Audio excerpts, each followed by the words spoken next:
Hello students, today we are going to study phylum Platyhelminthes.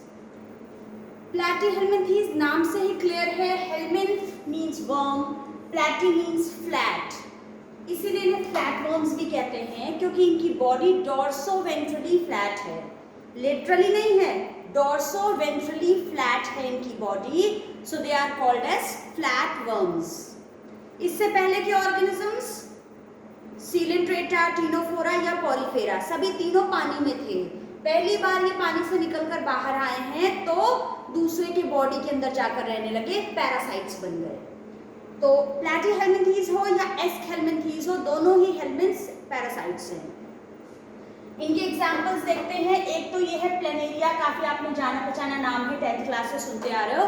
Regeneration होता है इसमें. Taenia या टेपवर्म, टेपवर्म नाम है क्योंकि ये इंची टेप के जैसा होता है. टेपवर्म लंबा लंबा ऐसे करके. फैशियोला या लिवर फ्लूक, ये पिग्स के लिवर में रहता है. ये टेपवर्म हमारे इंटेस्टाइन में रहता है. टेपवर्म. तो हम बात कर रहे थे कि प्लेनेरिया तो पानी में रहता है. अभी शुरुआती मेंबर है ये इस फाइलम का, तो इसके कुछ संगी साथी पानी में रहते हैं जैसा कि पहले के मेंबर्स रह रहे थे, और फिर थोड़ा एडवांस हुए हैं तो जाकर दूसरे के बॉडी में रहने लग गए. तो most of them are endoparasites. जैसा कि बात किया, टीनिया सोलियम हमारे इंटेस्टाइन में रहता है. लिवर फ्लूक या फैशियोला पिग्स के लिवर में रहता है. अब बॉडी के अंदर रहना भी इतना आसान नहीं है. बॉडी में के अंदर रहने के लिए इनके पास कुछ खास तरह के अडेप्टेशंस होते हैं, कुछ सुपर पावर्स चाहिए ना बॉडी के अंदर रहने के लिए. तो आप देख सकते हो कि हमारी बॉडी में अब जोर से फूड आ रहा है, प्रेशर के साथ ब्लड फ्लो होके आ रहा है, तो बहुत कुछ है. इनको सरवाइव करने के लिए बड़ी खास तरह की चीजें हैं. सकर्स और हुक्स इनके बॉडी पे प्रेजेंट हैं. यहाँ पर ये देखो, ये हैं सकर्स. सक करने का काम करते हैं, चूसने का काम करते हैं, हमारे बॉडी से ब्लड चूसते हैं. देख रहे हो ना, इंटेस्टाइन में ऐसे करके चिपके हुए और ब्लड सक कर रहे हैं.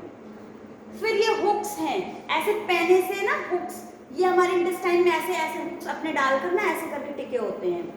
तो इतनी जोर से मजबूती से इंटेस्टाइन को पकड़ के बैठे होते हैं ना कि इनको निकालना मुश्किल होता है. ये हुक्स और ये सकर्स इनके बॉडी में होते हैं. ये खास तरह का अडेप्टेशन है और इम्पोर्टेंट है. ये अपनी जनरल पूरी बॉडी सरफेस से हम न्यूट्रिएंट्स एब्जॉर्ब करते रहते हैं. हमारे बॉडी का डाइजेस्टेड सारे न्यूट्रिएंट्स हमारा ये एब्जॉर्ब करते रहते हैं और अपनी इतनी लंबी पूरी बॉडी सरफेस से. अब इनके जनरल से बॉडी कैरेक्टर्स हैं. बायलेटरल सिमेट्री यहाँ से शुरू हुई है. सीलेंट्रेटा, टीनोफोरा और इकाइनोडर्मेटा में तो रेडियल सिमेट्री है, बाकी सारे मेंबर्स में बायलेटरल सिमेट्री है. पॉलीफेरा एसिमेट्रिकल है. तो पॉलीफेरा और वो 3 रेडियल वाले छोड़ के सभी में बायलेटरल सिमेट्री है. यहाँ से स्टार्ट करते हुए इकाइनोडर्मेटा को छोड़ के सब जगह बायलेटरल सिमेट्री है. तो इस कैरेक्टर में तो कोई कंफ्यूजन नहीं है, ये बायलेटरली सिमेट्रिकल है. यानी कि बीच से सेंट्रल एक्सिस से कट करेंगे तो 2 इक्वल हाफ्स में डिवाइड हो जाएगा. ट्रिप्लोब्लास्टिक है. इस एडल्ट की बॉडी एम्ब्रियोनिक कंडीशन की 3 जर्म लेयर से फॉर्म हुई है. एक्टोडर्म, एंडोडर्म और मीजोडर्म. ये एक्टोडर्म है, ब्लू कलर से दिखाई दे रही है, बीच में पिंक कलर की एंडोडर्म है, और ये येलो कलर की मीजोडर्म है. मीजोग्लिया नहीं है, प्रॉपर मीजोडर्म है. तो 3 लेयर्स हैं. ये ट्रिप्लोब्लास्टिक है. पर क्योंकि ये फ्लैट हो गया, पिचक गया, इसमें सीलोम नहीं है. ऐसे याद रखोगे, सीलोम यहाँ तक एब्सेंट है. पिचक गया. पहली बार ट्रिप्लोब्लास्टिक तो शुरू हुआ पर सीलोम नहीं है. सीलोम नेक्स्ट फाइलम से शुरू होगी, वो भी खास तरह की होगी, स्यूडोसीलोम. तो पिचक गया इसलिए सीलोम नहीं है, स्यूडोसीलोम. बॉडी ऑर्गेनाइजेशन है ऑर्गन लेवल का, ऑर्गन सिस्टम नहीं है, सिर्फ ऑर्गन लेवल का बॉडी ऑर्गेनाइजेशन है. और ऑर्गन में भी कैसा है, इनकम्प्लीट डाइजेस्टिव सिस्टम. इनकम्प्लीट क्या मतलब है कि एक सिंगल ओपनिंग है यहाँ पर खाना खाने के लिए और वेस्ट को निकालने के लिए. सिंगल ओपनिंग है ये. इनडायरेक्ट या इनकम्प्लीट डाइजेस्टिव सिस्टम है प्लैटीहेल्मिंथीज के सभी मेंबर्स में. याद रखोगे, इंपॉर्टेंट बात है. दूसरी बहुत इंपॉर्टेंट चीज, एक्सक्रीशन के लिए पहली बार स्पेशलाइज्ड सेल्स आई हैं, फ्लेम सेल्स. फ्लेम के जैसा इसका पिक्चर है, तो फ्लेम सेल्स कहते हैं एक्सक्रीशन या ऑस्मो रेगुलेशन के लिए, बॉडी का ऑस्मोटिक बैलेंस बनाए रखने के लिए. Flame cells. इससे पहले तक पोरिफेरा, सीलेंट्रेटा, टीनोफोरा सभी अपनी जनरल बॉडी सरफेस से ही पानी में अपना वेस्ट रिमूव कर देते थे। पहली बार यहाँ पर है फ्लेम सेल्स, याद रखोगे। अच्छा, नर्व्स कब पहली बार बनी थी?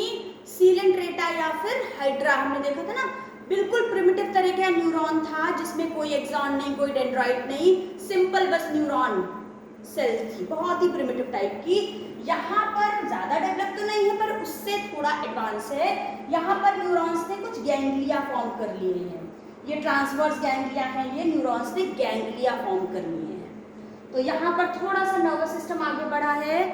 अब आते हैं सेक्सुअल रिप्रोडक्शन में। अभी तक सभी मेंबर्स जितने भी मैंने पढ़े हैं सेक्सुअल रिप्रोडक्शन, सभी के अंदर एक ही ऑर्गेनिज्म में दोनों सेक्स थे, मोनोशियस कंडीशन है या हर्माफ्रोडाइट की कंडीशन है। नेम्स आपको क्लियर होंगे। टेस्टिस और ओवरी आप देख सकते हो एक ही ऑर्गेनिज्म में, ये है टेस्टिस और ये ओवरीज है, एक ही में है, तो ये मोनोशियस कंडीशन हो गई। अब ऐसे भी याद रखोगे कि हमारे बॉडी के अंदर पैरासाइट है तो ये कहाँ ढूंढेंगे दूसरा अपना पार्टनर, तो एक ही के अंदर सब कुछ है, मेल फीमेल, टेस्टिस और ओवरी। बॉडी के अंदर ही फर्टिलाइजेशन होगा, बॉडी के बाहर फर्टिलाइजेशन का क्या मतलब है?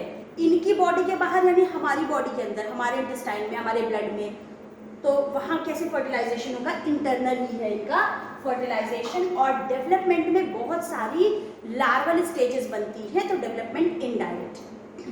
यहाँ पर आप देखो कि हमारे इंटेस्टाइन में रहता है जो टीनिया, इसके बहुत सारे लार्वी बनते हैं, वो लार्वी और इसके जो टीनिया के जो छोटे छोटे हमने देखे ना प्रोग्लॉटिड्स हैं, वो टूटते रहते हैं, छोटे छोटे टुकड़े हैं ना पीछे बॉडी में लगे हुए, वो टूटते रहते हैं, गिरते रहते हैं, और वो जो लार्वी इसके फीकल मैटर के साथ बाहर आ जाते हैं। और अगर वो larvae containing faecal matter open area में पड़ा है, दूसरे ऑर्गेनिज्म ने किसी तरह उसको खा लिया या पानी में चला गया एक्वाटिक ऑर्गेनिजम्स के अंदर गया, और किसी भी तरह हमने इन ऑर्गेनिजम्स का अंडर कुक्ड मीट खा लिया, तो वापस वो लार्वी किसी भी हेल्दी पर्सन के अंदर चला जाएगा और इन्फेक्शन नया स्टार्ट कर देगा। तो इसलिए भी साफ सफाई होना और ओपन एरिया में फीकल मैटर ना हो बहुत जरूरी है। अब नेक्स्ट हम देखते हैं लास्ट प्लेनेरिया, जो बहुत ही जाना पहचाना सा नाम है आपके लिए, 10th क्लास से आप पढ़ते जा रहे हो कि planaria have high regeneration capacity. छोटा सा बिल्कुल 1 सेंटीमीटर का प्लेनेरिया होता है, इतना बड़ा नहीं जैसा यहाँ दिख रहा है, उसको कितने, सिर्फ 3 नहीं, जितने भी मिलियंस ऑफ पीसेस में तोड़ दो, काट दो, हर छोटा सा piece, each piece will form complete new individual, हर पीस नया प्लेनेरिया बॉडी बना लेगा, और इस तरह से प्लेनेरिया में हाई रीजनरेशन कैपेसिटी है। This is all about phylum Platyhelminthes.